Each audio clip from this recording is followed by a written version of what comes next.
నా పేరు ఎండి అంజద్ అలీ, సూర్యాపేట పట్టణ కాంగ్రెస్ పార్టీ అధ్యక్షుడని. ముందుగా బిగ్ టీవీ ప్రేక్షకులకు మరియు యాజమాన్యానికి నూతన సంవత్సర మరియు సంక్రాంతి శుభాకాంక్షలు తెలియజేస్తా ఉన్నాం. ముఖ్యంగా మన రాష్ట్రంలోనే నియంత పాలన పోయి ప్రజాపాలన ప్రభుత్వం ఏర్పడింది. దానికి కూడా తెలంగాణ రాష్ట్ర ప్రజలందరికీ, ముఖ్యంగా సూర్యాపేట పట్టణ ప్రజలందరికీ కూడా నాకు శుభాకాంక్షలు తెలియజేస్తా ఉన్నా.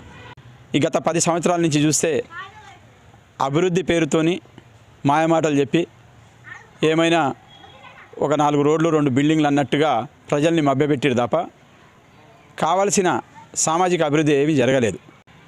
రేషన్ కార్డు లేక 9 సంవత్సరాల నుంచి ఎంతోమంది ప్రజలు అనేక అవస్థలు పడ్డారు. 10 సంవత్సరాల క్రితం నుంచి పెళ్ళైన జంటలకు కానీ, అంతకుముందు వివాహాలు జరిగి ఒక 8 సంవత్సరాలు 9 సంవత్సరాల పిల్లలు పుట్టి వాళ్ళ ఆ పిల్లలకు కూడా కనీసం ఆ రేషన్ కార్డు లేక వాళ్ళు ఇయర్ చూస్తే మనకు అందరికీ తెలిసిన విషయమే. దేనికైనా మొట్టమొదట పేదవాళ్లకు, మధ్యతరగతి కుటుంబాలకు కావాల్సింది తెల్ల రేషన్ కార్డు. దాని ద్వారానే వాళ్ళకి సంక్షేమ పథకాలు అందుతాయన్న సంగతి మనందరికీ తెలుసు.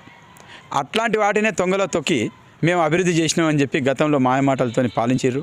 ఆ మాయమాటలంతా నమ్మిన ప్రజలు కొన్ని రోజులు ఎవరు మాయమాటలైనా దాన్ని తుంగలో దొక్కేసిరు. అయితే ఇప్పుడు చూస్తున్నాం మనం ప్రజాపాలన వల్ల రేపు అతి త్వరలోనే పేదలందరికీ కూడా న్యాయం జరుగుతుంది. ఈ 6 గ్యారెంటీలు కూడా అమలవుతాయి. ముఖ్యంగా కావాల్సిన రేషన్ కార్డుల విషయంలో కానీ మిగతా విషయాలన్నీ కూడా నెరవేరుతాయని చెప్పి నేను ప్రజలందరూ కూడా తెలియజేసుకుంటూ, మీ సహాయ సహకారాలకు, కాంగ్రెస్ పార్టీకి ఇచ్చిన మీ మద్దతుకు ఎల్లప్పటికీ మీకు కృతజ్ఞతలుగా ఉండామని చెప్పి తెలియజేసుకుంటూ సెలవు తీసుకుంటాను.